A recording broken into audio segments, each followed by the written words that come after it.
Vamos abrir a Bíblia no Salmo 139. Esse é um dos salmos mais significativos da Bíblia e você já vai saber o porquê. Salmo 139. Abra a sua Bíblia. Eu gostaria de pedir também o seguinte, para que por um momento você fique em pé. Cumprimente aí quem está perto de você, quem está longe.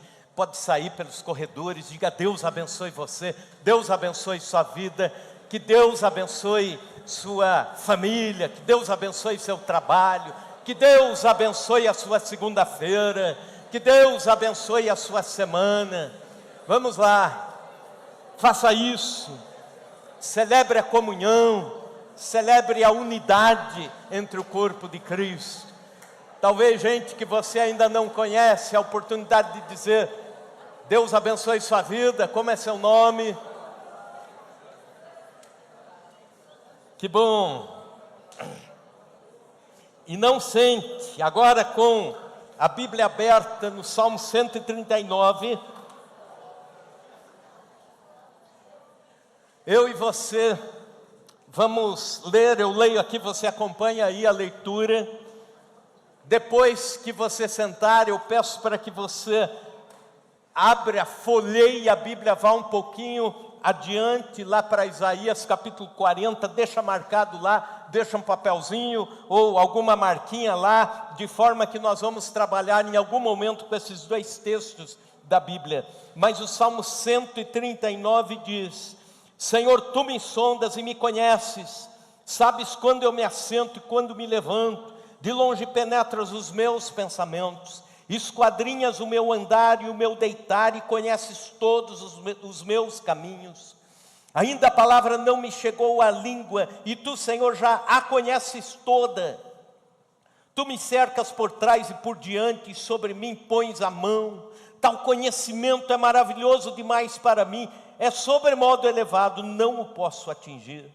Para onde me ausentarei do Teu Espírito? Para onde fugirei da Tua face? Se subo aos céus, lá estás. Se faço a minha cama no mais profundo abismo, lá estás também. Se tomo as asas da alvorada e me detenho nos confins dos mares, ainda lá haverá de me guiar a Tua mão, e a Tua destra me susterá. Se eu digo: as trevas com efeito me encobrirão, e a luz ao redor de mim se fará noite, até as próprias trevas que não serão escuras.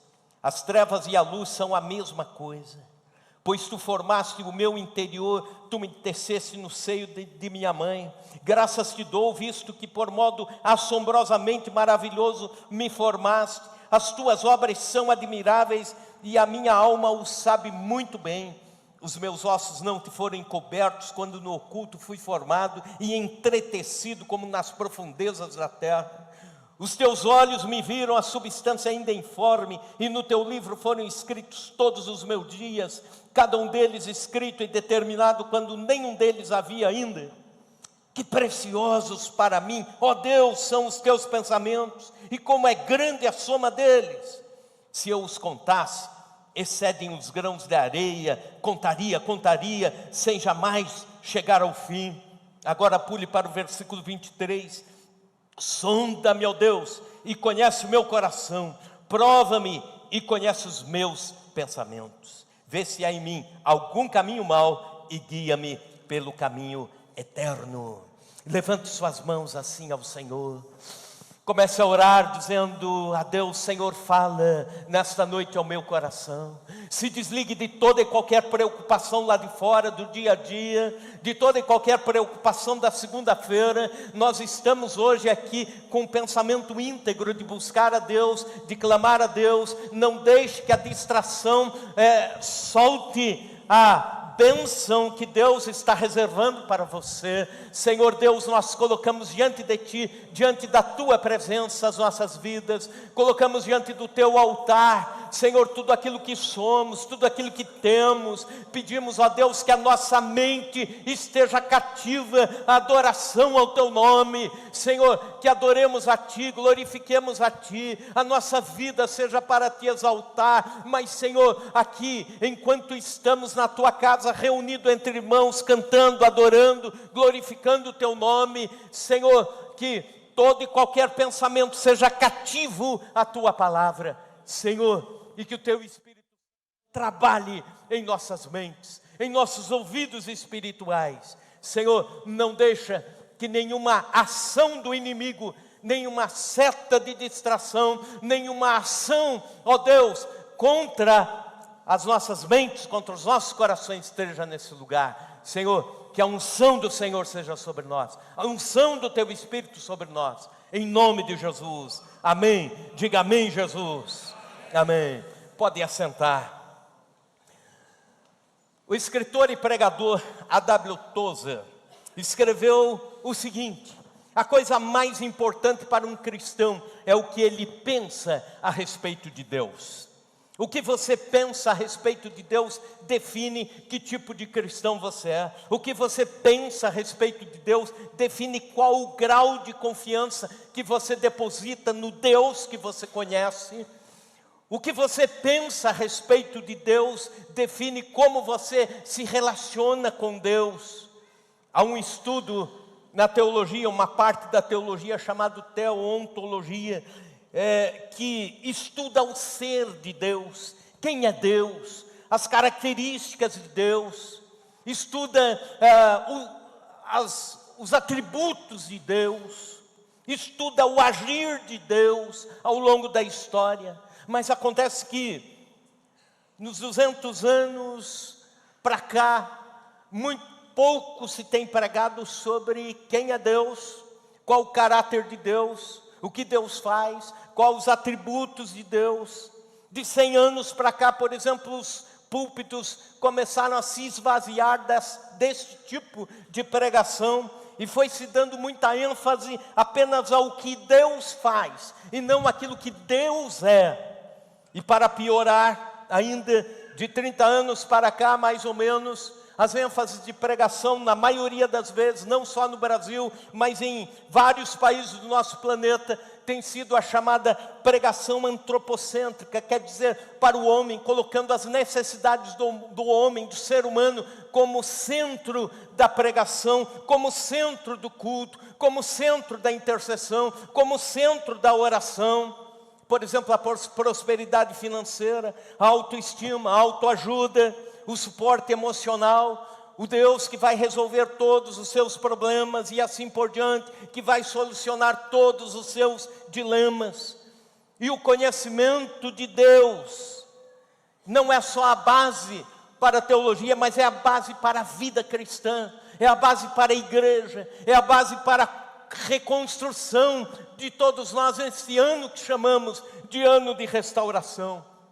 Escute isso: o que você pensa sobre Deus define o caráter e a dimensão da sua fé, e que também vai definir as suas atitudes diante da vida. Eu repito, o que você pensa sobre Deus define o tipo de fé, o caráter da sua fé, e em consequência vai definir como é a sua caminhada, os seus enfrentamentos no dia a dia. É por isso que muitos crentes fracassam na fé, é por isso que muitos se distanciam dos caminhos de Deus, é por isso que em meio a lutas, muitos se esfriam, se vão embora, e você fica pensando, eles saíram da igreja porque, talvez, por causa do que pensavam a respeito de Deus. O conhecimento de Deus determina como nós pensamos, como nós adoramos, como nós agimos como cristãos, como nós cultuamos, como nós lemos a Bíblia, qual vai ser a nossa estatura espiritual, se vamos ser raquíticos ou vamos ser gigantes na fé. Eu já falei algum tempo atrás sobre os melhores crentes de toda a época, depois da igreja primitiva, uma estirpe de cristãos chamados puritanos, que durante a Idade Média, lá entre os anos 1600, indo até 1850 mais ou menos, eram os melhores crentes de toda a época. Mas é interessante, eles eram chamados gigantes da fé. Mas por quê? Eles se interessavam muito sobre o ser de Deus, sobre quem é Deus. Os maiores avivamentos da história do cristianismo aconteceram através dos puritanos. Os melhores escritos, os melhores pregadores, eles se preocupavam muito quem é Deus, de que forma Deus está nos vendo. Há atributos de Deus que um cristão, se ele não conhecer, ele será um cristão vazio. Ele poderá ser um cristão muito fraco, se ele não os conhecer. Como, por exemplo, a justiça de Deus, o amor de Deus, a bondade de Deus, a ira de Deus, mas também a graça de Deus, a soberania de Deus. E os atributos comunicáveis são aqueles que Deus divide conosco, aqueles que nós também participamos dele. Deus é amor, mas Ele deixa também parte desse amor para que nós possamos usufruir e amar uns aos outros. Deus é justiça, Ele permite também que nós caminhamos em justiça, não tanto quanto Ele, que é absoluto, mas Ele divide, e há os atributos que Ele não divide conosco, são chamados incomunicáveis. Hoje, à luz do texto que nós lemos, Salmo 139, eu quero compartilhar com você 3 atributos incomunicáveis de Deus: a onisciência, a onipresença e a onipotência. Repita comigo: onisciência, onipresença e onipotência. O que cada atributo desses me ajuda na fé, na caminhada? Vamos ver isso também. Primeiro, Deus é onisciente.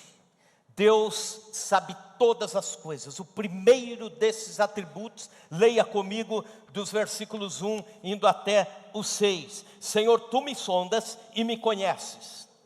O Senhor sonda e conhece. Sabe quando me assento e quando me levanto. De longe tu penetras os meus pensamentos. Esquadrinhas o meu andar, o meu deitar, e conheces todos os meus caminhos. Ainda a palavra não me chegou à língua, e tu, Senhor, já a conheces toda. Tu me cercas por trás e por diante, e sobre mim pões a mão. Tal conhecimento é maravilhoso demais para mim. É sobremodo elevado, não o posso atingir. O que é onisciência? Omnisciência quer dizer toda a ciência, todo conhecimento. Não há uma questão sequer que Deus não saiba. Não há algo que Deus não possa resolver. Ele conhece e sabe detalhadamente todas as coisas. O cérebro humano usa, segundo a ciência, apenas 6 ou 7% da capacidade que nós temos para pensar, para raciocinar. Agora, entenda isso. Deus consegue entender todos os nossos pensamentos. Deus sonda todas as coisas. Deus é infinitamente maior em conhecimento do que o nosso cérebro pode alcançar. Romanos capítulo 11. Quem compreenderá a mente do Senhor? Quem foi o seu conselheiro? Nunca alguém ensinou nada para Deus. Ele é o começo e o fim de todo conhecimento. Para todo ser humano existe uma fonte primária de conhecimento. Alguém ensinou algo para alguém para que dali para frente o conhecimento fosse se desenvolvendo. Até mesmo os gênios, alguém os ensinou, alguém transmitiu conhecimento para os gênios, alguém foi a fonte de sabedoria para alguém. Mas Deus não tem fonte primária de sabedoria. Com Ele começa todo o conhecimento. Veja comigo Isaías capítulo 40, versículos 13 e 14. Quem guiou o Espírito do Senhor? Ou como o seu conselheiro o ensinou? Com quem tomou ele conselho para que lhe desse compreensão? Quem o instruiu na vereda do juízo e lhe ensinou a sabedoria e lhe mostrou o caminho do entendimento? Ninguém. Não há ninguém que tenha ensinado Deus a alguma coisa. Não tem nada que Deus não conheça. Não tem nada que Deus não domine. Não tem nada que Deus não saiba. Ele conhece todos os fatos. Ele interpreta com precisão todos os fatos. E Ele também julga com justiça todas as motivações dos fatos. Ele também julga com justiça tudo aquilo que nós fazemos. 1 Samuel capítulo 2, versículo 3, porque o Senhor é Deus de sabedoria e pesa todos os feitos na balança. Ele sabe tudo o que fazemos, sabe as motivações que nos levam a fazer o que fazemos. Ele sabe tudo sobre a criação. Cada detalhe do universo está debaixo do conhecimento, do controle de conhecimento de Deus. Alguns dados, por exemplo, sobre o conhecimento de Deus, para que você entenda o quão grande é o conhecimento de Deus e foge naturalmente do nosso campo de conhecimento. Por exemplo, a rotação da Terra, mais ou menos 24 horas, a girada da Terra para um dia. Se o tempo da rotação fosse diminuído 1/10, a Terra ficaria muito mais lenta. Os dias e noites teriam 240 horas e não 24 horas. O dia seria mais extenso, portanto, 120 horas e mataria toda a vida do planeta em poucas semanas. Quem calculou essa velocidade? Deus. Quem calculou cada giro da Terra? Quem pensou, quem planejou? Deus. Na sua ciência, no seu conhecimento. O diâmetro da Terra, de uma extremidade à outra do planeta, 39.840 quilômetros, 830 quilômetros. Se isso fosse um pouco menor, a Terra teria uma pressão atmosférica muito maior. Se isso fosse maior, esse diâmetro um pouco maior, a Terra não teria gravidade. Quem calculou com perfeição? Deus. Quem fez com as suas mãos? Deus. A distância da Terra na Lua, exatamente calculada, porque se fosse um pouco maior ou um pouco menor, as marés dos oceanos ou subiriam demais, ou desceriam, e não haveria vida nos oceanos. Quem fez isso? Deus, no seu conhecimento. Aí você está pensando nas grandes coisas, na grande criação, no macro, mas se pensar também no indivíduo, Deus sabe todos os pensamentos meus e seus, pequenas coisas do dia, do cotidiano, Ele sabe, Ele conhece. Veja comigo os versículos 2 a 4. Sabes quando eu me assento? Deus sabe. Ele sabia quando você se levantou lá da sua casa, sentou no carro, levantou-se do carro, sentou aqui. Ele sabe quando você se levantou para orar, sentou de novo. Ele sabe. Sabes quando eu me assento, quando me levanto. De longe penetras os meus pensamentos, esquadrinhas o meu andar, o meu deitar, conhece todos os meus caminhos. Ainda a palavra não me chegou à língua, e tu, Senhor, já a conheces. Conhece toda. Quantos pensamentos nós temos por dia? Segundo dizem, aproximadamente 30.000 pensamentos correm na nossa pobre mente durante 24 horas. Os pensamentos, inclusive do subconsciente, enquanto dormimos, 30.000 pensamentos povoam a nossa mente. Agora, quantas pessoas tem no planeta? 8 bilhões. 8 bilhões de pessoas.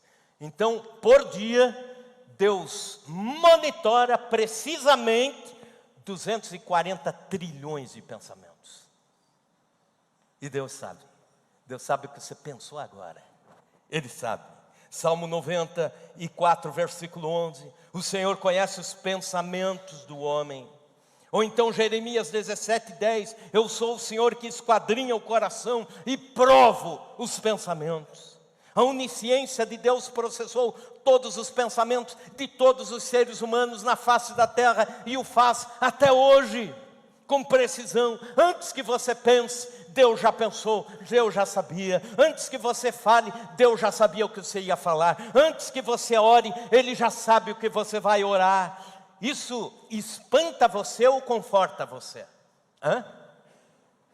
Isso conforta. Isso conforta o crente. Sabe por quê? Primeiro, conforta saber que Ele me sonda a mente, me ajusta os pensamentos. Veja o versículo 23 e o versículo 24. Sonda-me, ó Deus, e conhece o meu coração. Prova-me e conhece os meus pensamentos. Vê se há em mim algum caminho mau e guia-me pelo caminho eterno. Deus conhece o meu pensamento e Deus ajusta o meu pensamento. Que maravilha!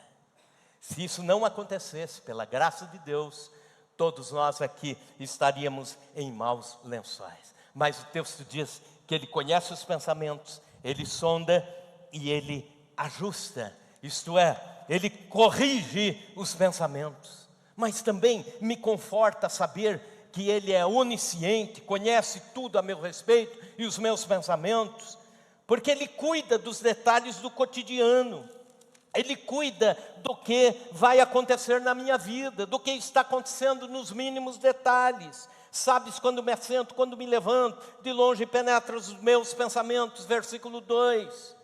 Ele conhece as lágrimas de uma mãe no silêncio da noite, quando está chorando por causa do seu filho. Ele conhece a despensa de uma família pobre e sabe o apavoro que bate no coração de um pai que precisa desesperadamente de um emprego para manter dignamente a sua família e não o encontra. E tem os boletos para vencer durante a semana. Ele sabe dos detalhes. Ele conhece as notas que seu filho tirou ou deixou de tirar na escola. Ele sabe, Ele está no controle de tudo isso. Isso acalma o meu coração, acalma o seu coração.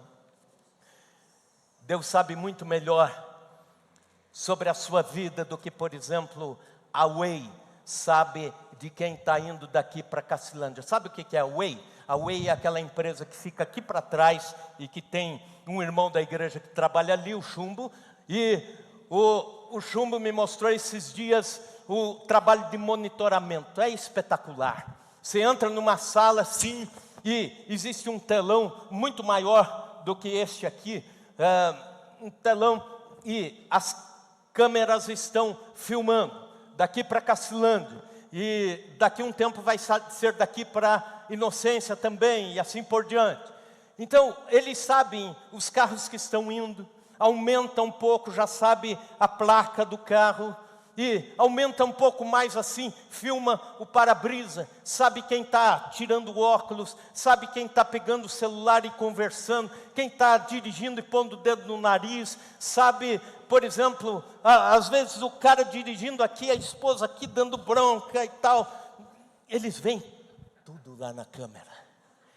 Então, irmão, quando você for para Cacilândia, vá bem comportado. Aí o Chumbo chega, pastor, esse é um crente bom. Ele dirige certinho, sai daqui, chega lá. Deus sabe todos esses detalhes, mas é melhor ainda porque Deus ajusta tudo isso. E é bom porque Deus mantém tudo isso sob o seu controle. E Ele está cuidando de cada detalhe na nossa vida. Me conforta saber que Ele me protege com o seu saber. Veja o versículo 5. Tu me cercas por trás e por diante, e sobre mim pões a mão. Repita isso comigo em alto e bom som. Tu me cercas por trás e por diante, e sobre mim pões a mão. Ele sabe tudo de mim, mas Ele cuida de mim a partir do seu saber. Aleluia! Ele sabe e não cruza os braços. Ele sabe e age para cuidar. Ele sabe o futuro. Não precisa você correr para dar as mãos para uma cigana ler a sua sorte. Não precisa ir nas tendas de adivinhação, tarô, bola de cristal. Não precisa. Deus sabe o seu futuro e Ele está cuidando do seu futuro. Isso é viver pela fé. Deus é onisciente e na sua onisciência Ele cuida de nós. Mas também, segundo atributo incomunicável de Deus, nesse texto, a sua onipresença. Versículo 7, indo até o 12. Para onde me ausentarei do teu espírito? Para onde fugirei da tua face? Se subo aos céus, lá estás. Se faço a minha cama no mais profundo abismo, lá estás também. Se tomo as asas da alvorada e me detenho nos confins dos mares, ainda lá me haverá de guiar a tua mão e a tua destra me susterá. Se digo, as trevas com efeito me cobrirão e a luz ao redor de mim se fará noite. Em outras palavras, vou me esconder aqui, vou apagar as luzes e Deus não vai estar aqui. Olha o que ele diz: até as próprias trevas não são escuras. As trevas e a luz para o Senhor são a mesma coisa. O que é onipresença? É toda a presença. Deus todo presente. É o estado de estar presente em todos os lugares e ao mesmo tempo. E da forma plena, em toda a intensidade. Deus está presente em todos os lugares, ao mesmo tempo, e na sua plenitude, em todos os lugares. Não há uma parte de Deus aqui, outra parte de Deus lá no Amazonas, outra parte mais privilegiada de Deus lá nos Estados Unidos da América.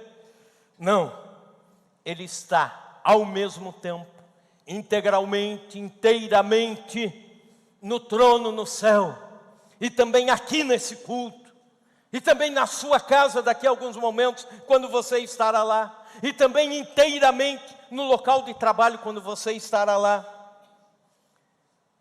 Ele está integralmente lá na selva africana, Ele está integralmente em lugares desse planeta que nem imaginamos. Ele está ali integralmente na praça 23 de outubro. Deus está em todos os lugares, ao mesmo tempo, em toda a sua plenitude. Salomão orando diz, até os céus dos céus não poderiam te conter. O que a onipresença de Deus tem a ver comigo? O que isso me conforta? Que certezas isso me traz para a vida, para amanhã, para o cotidiano? Primeiro, traz a certeza de que Deus me guia em todos os lugares, em todos os locais. Versículo 10, ainda lá me haverá de guiar a tua mão. Deus guiando. Mesmo em lugares difíceis por onde você passa, em situações difíceis por onde você passa. Por exemplo, em Isaías 43, versículos 2 e 3, o profeta dizendo, Deus dizendo através do profeta, quando passares pelas águas, eu serei contigo. Quando passares pelos rios, eles não te submergirão. Quando passares pelo fogo, não te queimarás, nem a chama arderá em ti. Porque eu sou o Senhor, o teu Deus, o Santo de Israel, o teu Salvador. Deus conosco em todos os passos da vida. Mateus 28, 20, eis que estou convosco todos os dias, até a consumação dos séculos. Também, a onipresença de Deus traz a certeza de que Deus me sustenta em todos os lugares. Você pode estar aqui em Chapadão do Sul, Deus está sustentando você. Se você estiver lá no Afeganistão, no meio da crise, Deus vai estar sustentando você. Se você estiver no país de maior conflito do mundo, sabe qual é o país que agrupa maiores conflitos do mundo? É um país africano chamado Somália. Se você estiver lá no meio da Somália, Deus está guiando você. Deus está guiando e cuidando de você e sustentando você. É por isso que o versículo 10, a última parte diz, e a tua destra me susterá. A mão direita de Deus. A mão direita de Deus. Aliás, a mão direita na cultura dos orientais é a mão da honra. Lá na Palestina, lá em Israel, lá nos países árabes, não se cumprimenta ninguém com a mão esquerda. Sempre com a mão direita. Mesmo que alguém seja canhoto. Os símbolos de honra sempre na mão direita, segundo a cultura. E também a mão da força, a mão do socorro. Se precisar empunhar a espada, a mão direita. Se precisar socorrer alguém, a mão direita. A tua destra me susterá, a mão direita. Por vezes nós achamos que sabemos demais e começamos a nos distanciar de Deus. E quando as coisas começam a ficar núbias na vida, quando as coisas começam a ficar difíceis, quando começamos a tropeçar, quando entramos em desespero, nós corremos para Deus e temos a mão direita de Deus. Eu lembro de uma ocasião, nós morávamos em Andirá, norte do Paraná. A Gabriele, nossa filhinha, estava aprendendo a andar. Ela tinha 1 ano e meio, mais ou menos, 1 ano e 8 meses, por aí.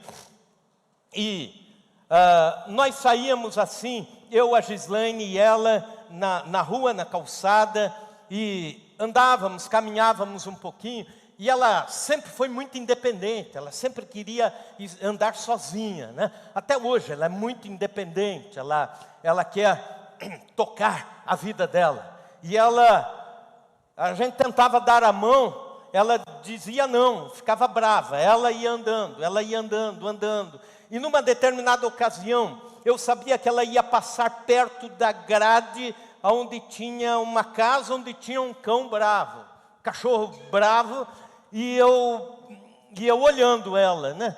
E ela indo e cantando e correndo e pulando, e de repente aquele cachorro avança na grade assim, tinha a grade naturalmente protegendo, mas ele avança gritando assim, na ânsia de pegar a Gabriele, e ela toda apavorada assim, aí ela correu de volta, agarrou na minha mão e não soltou mais. Às vezes a gente faz assim com Deus. A gente quer andar sozinho sem Deus. Aí chega um momento que não tem jeito. A destra de Deus vai ter que te amparar. Vai ter que te cuidar. Sozinho a gente não anda. Então essa onipresença de Deus nos tranquiliza. Porque Deus está em todo lugar e está cuidando de nós em todo lugar. Mas também a onipresença de Deus é interessante, veja comigo o versículo 12. Até as próprias trevas não te serão escuras. As trevas e a luz são a mesma coisa. Em outras palavras, ninguém foge de Deus. E o que me traz agora em terceiro lugar a onipresença de Deus é o temor de Deus. O temor de Deus. Quando você sabe que Deus está em todo lugar, onde você estiver, você respeita Deus. Agora escute aqui, olhe para mim. As mesmas palavras que você fala aqui, entre os irmãos da igreja, aqui no templo, devem ser as mesmas palavras suas lá fora. Lá no churrasco, ou lá na festinha, ou lá na viagem, ou lá nas rodas de conversa entre os colegas de trabalho. Deus está presente na mesma intensidade em todos os lugares, inclusive lá. Então, no templo, ou no culto, ou no churrasco, ou no futebol, Deus está presente. Então, tenha temor de Deus onde você estiver, porque Deus está lá. 6 continentes, 203 países, 36.722 cidades no mundo, 11.207 etnias no mundo. Deus está presente em cada sociedade. Deus está presente inteiramente em cada cidade. Deus está presente ao mesmo tempo, na mesma plenitude. Ele está com todos os seus atributos em todos os lugares. Como justo, como santo, como verdadeiro, como amoroso, como bondoso. Reverencie Deus onde você estiver. Mas também, terceiro e último atributo incomunicável de Deus, Deus onipotente. Veja comigo os versículos 13 indo até o 18. Pois tu formaste o meu interior, tu me teceste no seio de minha mãe.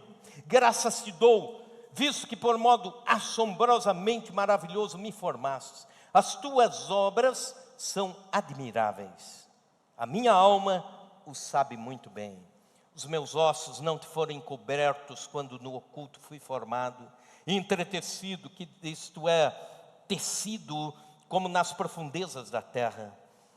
Os teus olhos me viram a substância ainda informe, e no teu livro foram escritos todos os meus dias, cada um deles escrito e determinado, a predeterminação de Deus, quando nenhum deles ainda havia.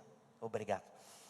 Que preciosos, ó Deus, são para mim os teus pensamentos, e como é grande a soma deles. Se os contassem, excede os grãos de areia, contaria, sem jamais chegar ao fim. Deus onipotente. Isso significa Deus todo potência, Deus todo poder.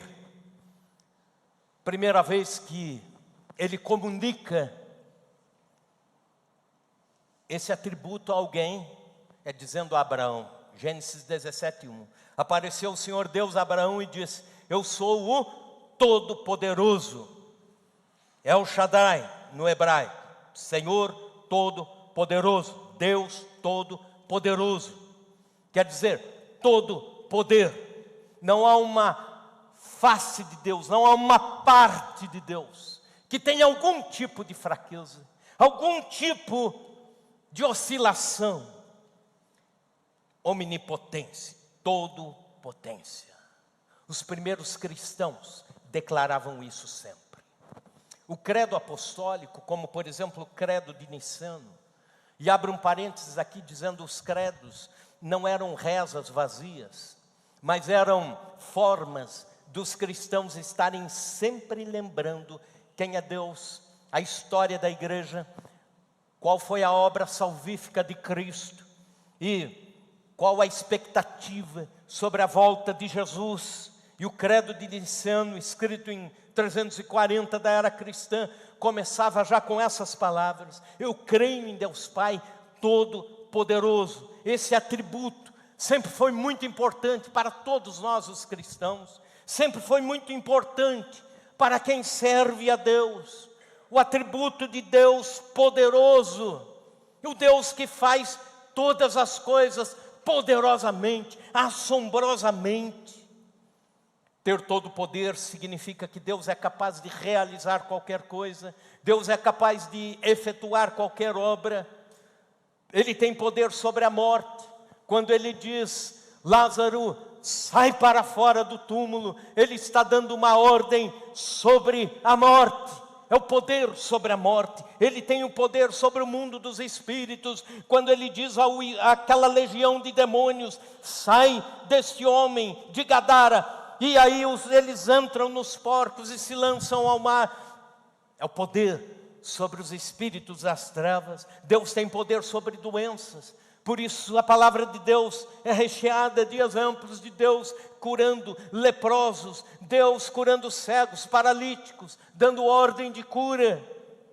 Deus tem poder sobre a natureza, as águas do dilúvio, o mar vermelho se abrindo, o rio Jordão parando, Jesus acalmando tempestades, dizendo ao vento: cala-te, e o vento se calando. Isso é poder sobre a natureza.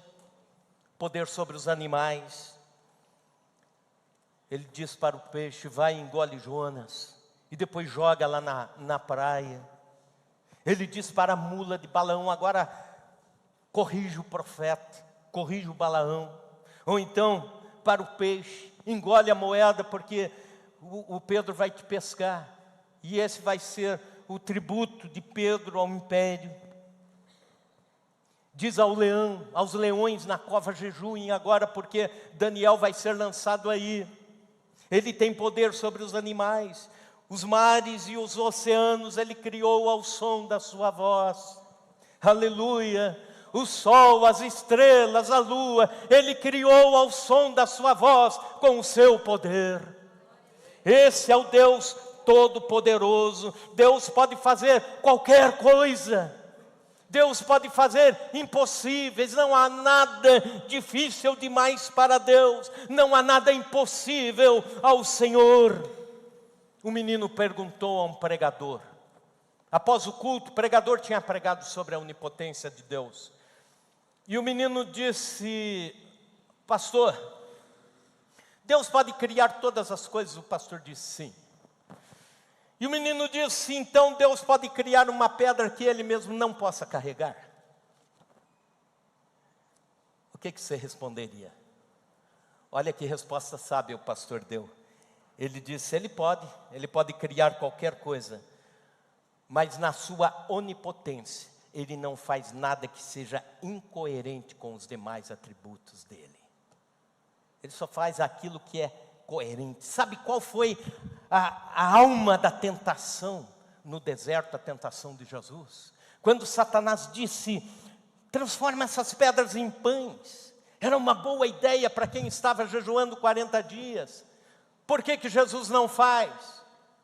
Porque o seu poder não é incoerente com a sua vida, o seu ministério, o seu jejum.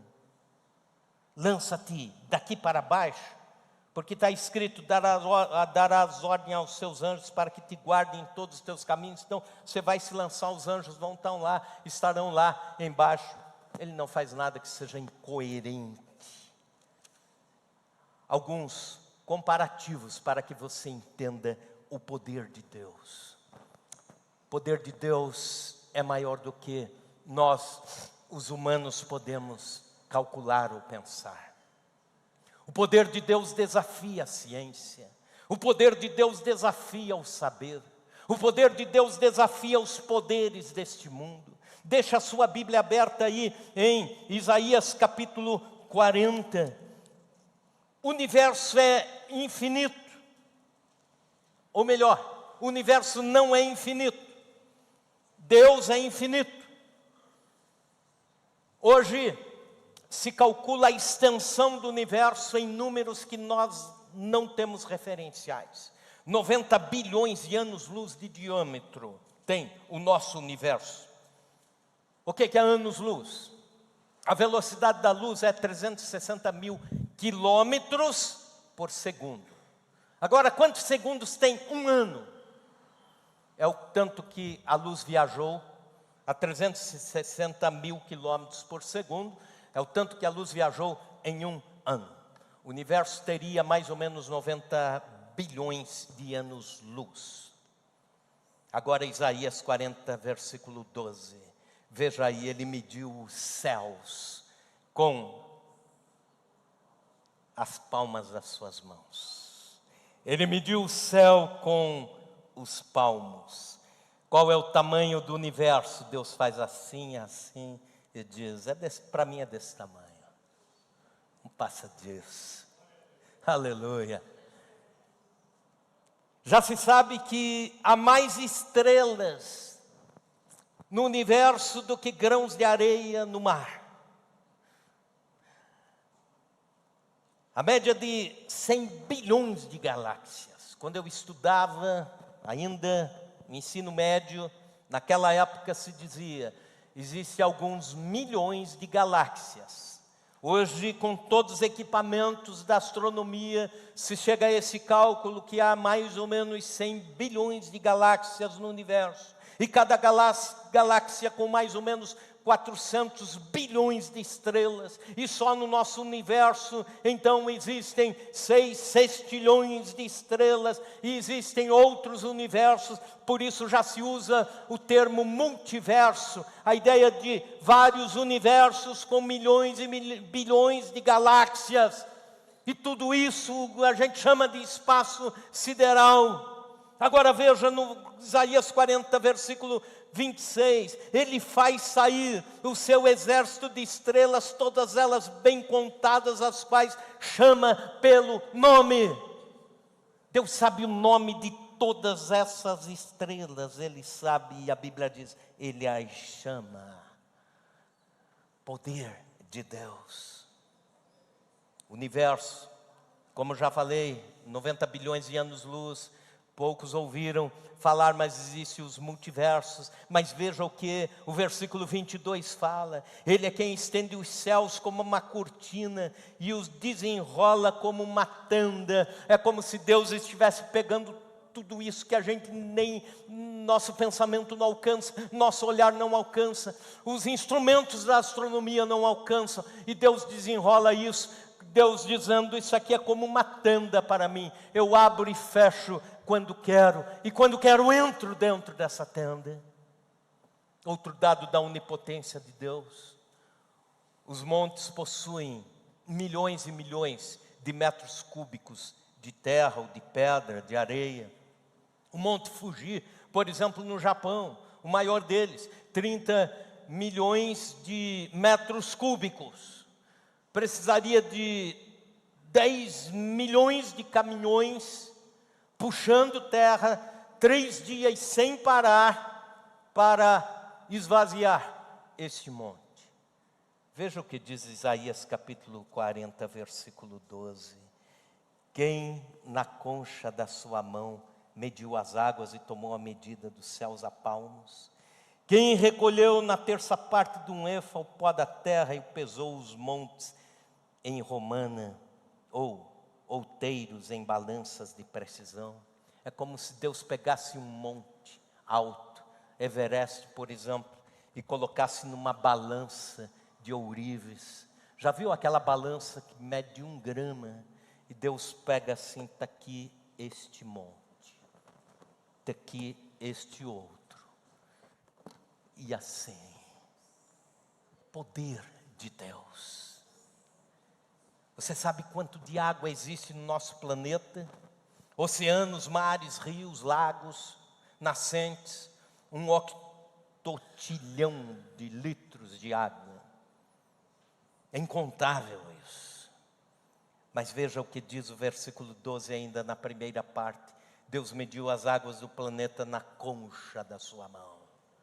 Como se Deus pegasse tudo isso de água e dissesse, está aqui, está fácil para mim.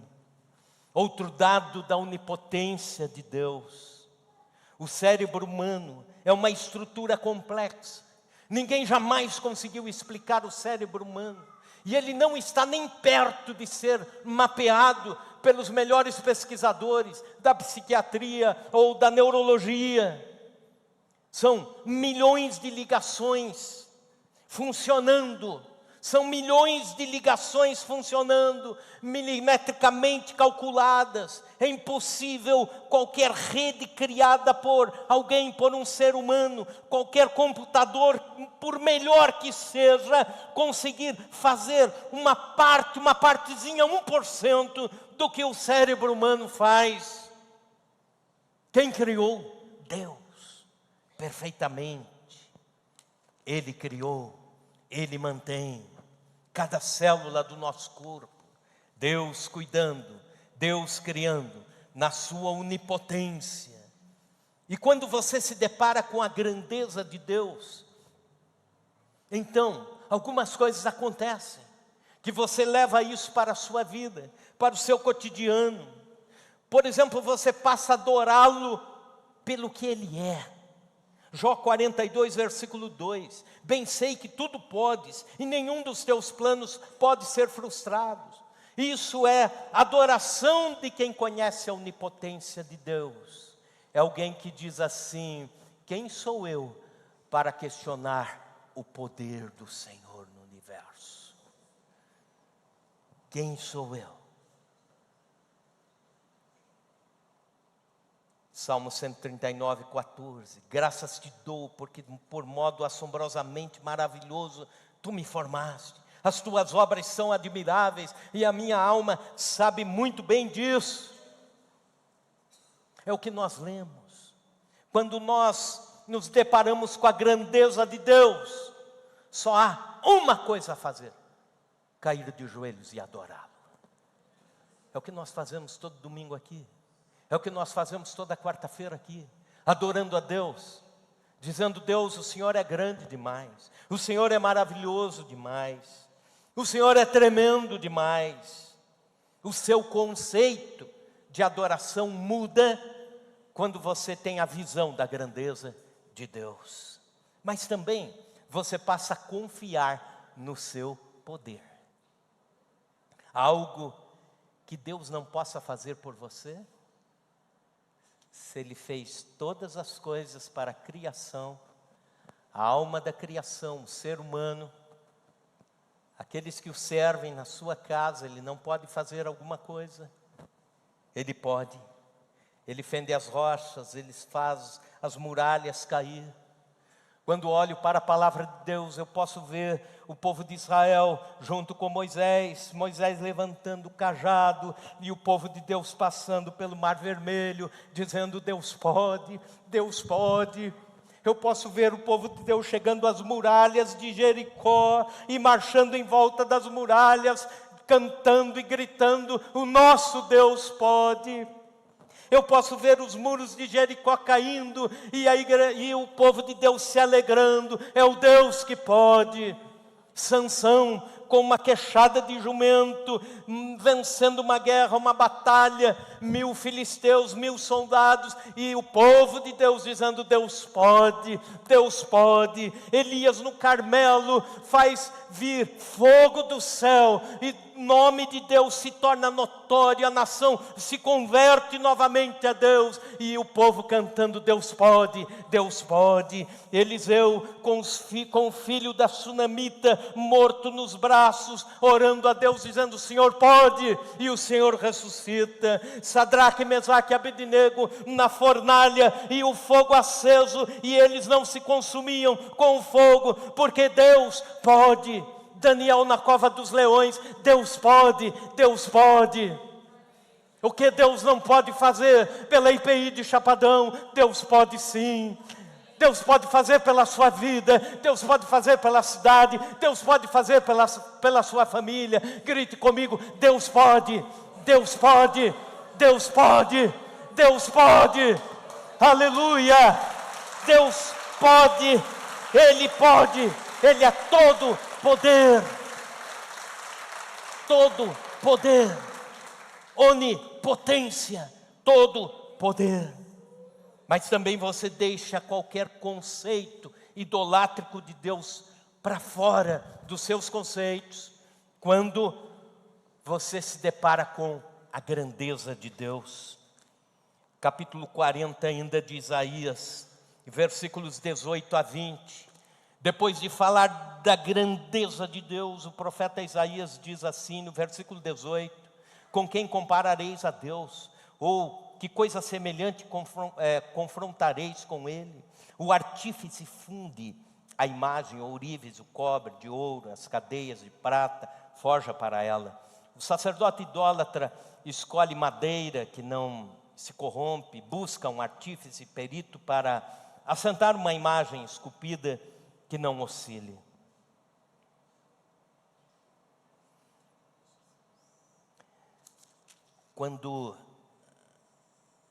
E aí ele diz no versículo 22, Ele é o que está sentado sobre a redondeza da terra, cujos moradores são como gafanhoto. É Ele quem estende os céus como cortina e desenrola para neles habitar.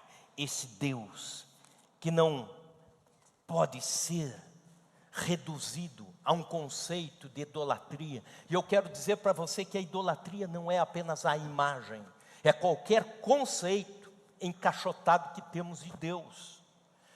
Qualquer coisa que você diga assim: isso é Deus, é idolatria.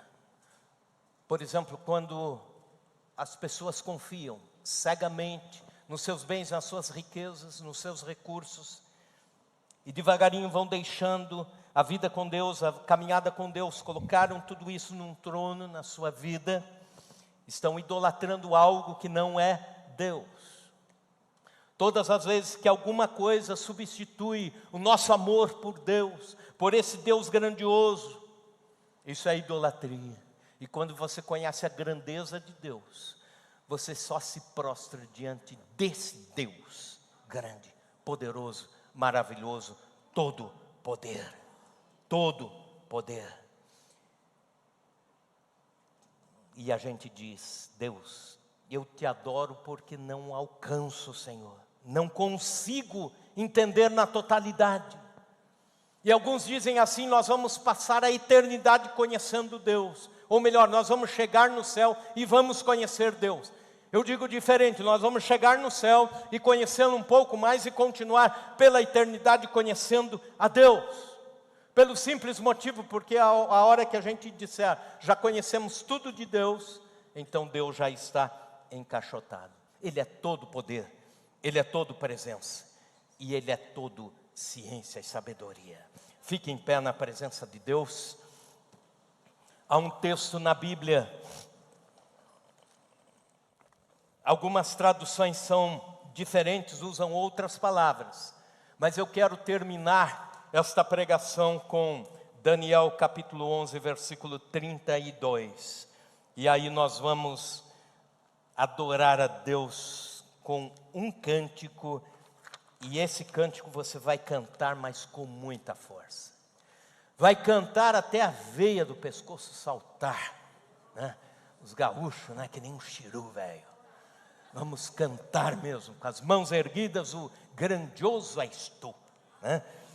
Mas antes eu quero te chamar a repetir comigo o versículo de Daniel capítulo 11, versículo 32, que diz: o povo que conhece o seu Deus esforça-se e faz proezas.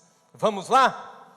O povo que conhece o seu Deus esforça-se e faz proezas. De novo, o povo que conhece o seu Deus esforça-se e faz proezas. Aleluia!